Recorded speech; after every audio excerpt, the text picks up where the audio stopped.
Telangana overseas scholarship کے لیے gap certificate لازمی۔ Telangana chief minister overseas scholarship کے لیے گیپ سرٹیفکیٹ جمع کرانے کی شرط نے غیر ملکی یونیورسٹیوں میں تعلیم حاصل کرنے کے خواہش مند طلباء کے لیے ایک اور پریشانی کا اضافہ کر دیا ہے۔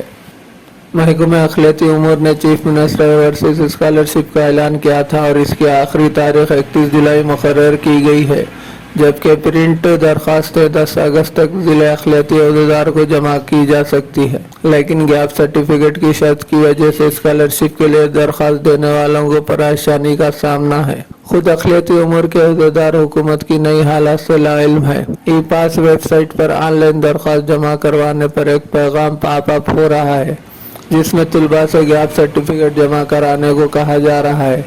جب طلباء می سیوا مراکز پر پہنچ رہے ہیں تو انہیں مطلع کیا جاتا ہے کہ گیپ سرٹیفکیٹ کے لیے پولیس کی تصدیق ضروری ہے۔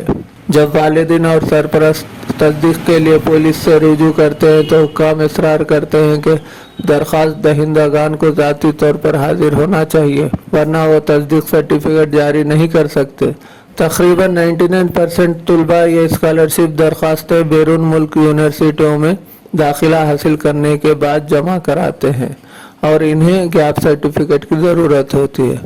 فرق کی بنیادی وجہ طالب علم کی GRE یا ٹوفیل کو کوالیفائنگ امتحانات کی تیاری ہے اور انہیں غیر ملکی یونیورسٹیوں میں داخلہ لینے کے لیے 1 سال کی قربانی دینا پڑتی ہے۔ حکومت کی نئی شرائط کی وجہ سے سرپرستوں اور طلباء کو شدید مشکلات کا سامنا